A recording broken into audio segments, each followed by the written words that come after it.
Today, we're not just going to talk about one specific release, but we're introducing an entire lineup of new beers, the Akroner series. Carl gave it that name, and the point behind the series is lagers, light styles, easy to drink, lower price point than our pastries or our double New Englands. Releasing about 5 to 6 different styles throughout the year with this same type of label format with some color changes to designate each style. So if Carl wants to jump into it a little bit more. Yeah, absolutely. So this is something I'm super excited about because these are the kind of beers I specifically enjoy drinking. This line of beers, this series of beers we're going to be releasing, they are meant to be sort of your everyday beers. An ABV usually sitting anywhere between 4.5% to 5.5%. So lower ABV, more easily drinkable. The kind of beers that you can bring to a tailgate or have at lunch or something. And as opposed, it's a nice change of pace from the higher ABV, 8% up kind of double IPAs and stouts that we have, but also beers that are full of flavor too. So you're not feeling like you're just drinking some watered down session beer. These are still beers that are nice and full of flavor. And they're classic styles. Yes, something I'm very excited about. Yeah. I know something some of you guys have been asking for is more classic styles. So we haven't historically done a lot of classic styles at R.Shea. Oh yeah, more historical styles that we're very excited for. Yeah. So we have our English style porter, and then we're gonna have some pilsners down the line, some German lagers and whatnot. But to kickstart the series, we have our vanilla porter, which is an English style porter. If any of you are wondering what the difference is between English style or American style porter is, the differences are generally pretty minimal. Generally speaking, with an English style porter, you're going to get less of a roasted character, kind of not usually quite as dark. You're not quite usually using quite as many chocolate malts, for example.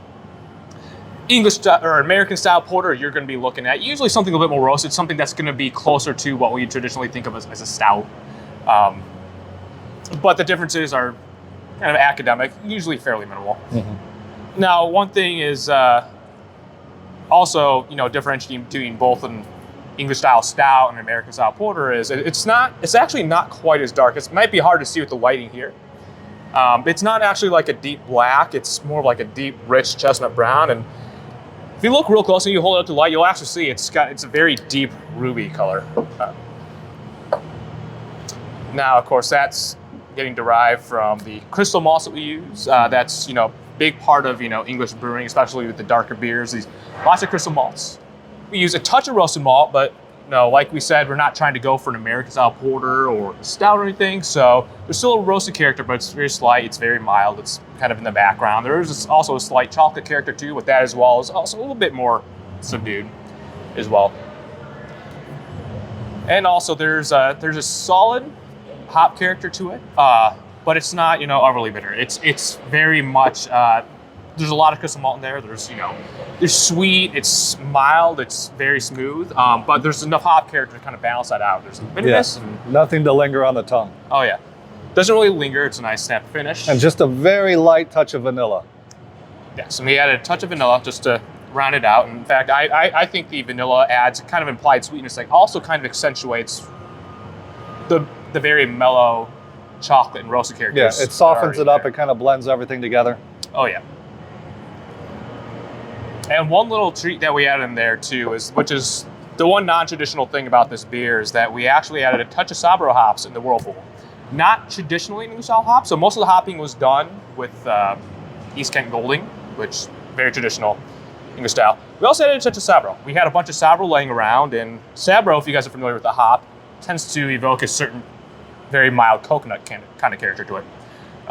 Now it's not an IPA. We didn't load this up with a bunch of Sabro hops or anything like that. Yeah. But there was a touch in the whirlpool, and it's almost imperceptible.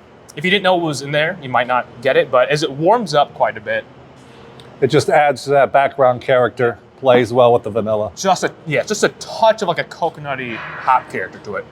Like I said, it's super subtle. It's something you probably wouldn't even notice unless you just let it warm up a bit too. Which, like a lot of these more traditional styles, meant to be drunk a bit warmer than you typically get served, right? So as far as an English style porter or stout like this, I would recommend you drink this, anywhere between like 50 to 55-ish degrees. You don't want it, room temperature, but you also don't want it super cold. And especially darker beers like this too, you let it warm up. A lot of those, dark fruit, plummy, chocolatey, roasted characters in the dark malts, the crystal malts, that's going to come through quite a bit more in the aroma and the flavor too. Plus, it's also going to bring the sweetness out too.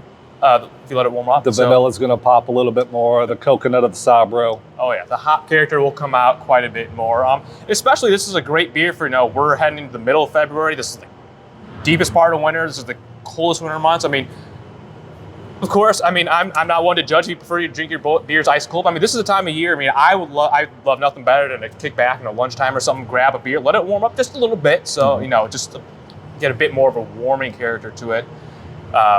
And like I said, just all the richness of the malt and the hops are going to come out just even that much more. So, and this was kind of based on, if you remember, from the Valley, Mr. Tiny Van Porter. That was kind of the parent of this beer. We tweaked that recipe a little bit to get what we want. That one did not have vanilla. No, that was more of Sabro. an American style Correct. porter. So if you remember the Tiny Van Porter, if you had that at the Valley, that had much more of a roasted character. So for this one, we wanted to go with something with a more classic English character. So we got to dial back on, the chocolate and roasted character just a bit, and lighten it up a little bit. To be drinkable, I think the English style is much better than the American for drinkability. Yeah, it's very mild. And like I said, it's sitting in a nice, 5.2%. So it's what I would call lunch beer. It's a perfect lunch beer. It's, like I said, it's not such a high ABV that, you're not going to get toasted off of it or nothing, but a nice, high enough to give you a nice warming character. And this is going to be the only dark one of the series. We led with the dark one. Yeah. All the other ones are pretty much going to be straight up lagers, pilsners, Vienna lagers. Yeah.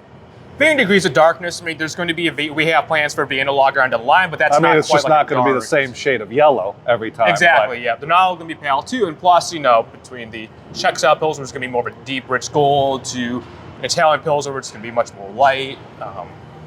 These aren't just supposed to be boring, light, super pale beers. These are supposed to be beers that bursting with flavor and done, or at least inspired by traditional styles, traditional old world styles. So we're very excited. We got a whole bunch of palettes to bring between, more of an English palette beer. We got, Czech, German, Italian. We're touring the world with this series. That's what we're doing. Very excited. So, and to also celebrate, sitting in our parking lot right now is 3 of our newest tanks, 60 barrels. Behind us are 20s. To the left of us are 40s. So the 60s are going to be sitting right where Carl and I are at. We're going to load them in next week and hopefully start cranking out these series in some bigger tanks. Hopefully grow the series.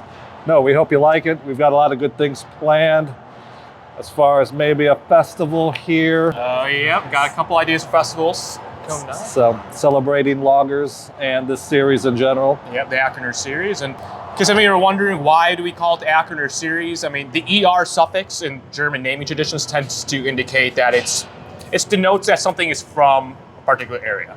So you may have heard, the term Berliner before, Münchner as being from Munich, Dortmunder, even what we know is the German version of Pilsner. That ER suffix indicates it's from a particular city, area, region. That's why we went with Akroner, because we love Akron. We love the modern tradition of great Akron beer. So it's a celebration of, we love being from Akron. We love that we're making beer from Akron. This is Akroner beer. This is Akroner water. Akroner ingredients, Akroner people making these beers. And when it's way past Carl and I's time in a couple of 100 years, maybe the Akroner style of beer will make it into the annals of brewing tradition. Yes, that would be my dream. So, all right, everyone. So, all right. Cheers. Cheers. Hope you enjoy it.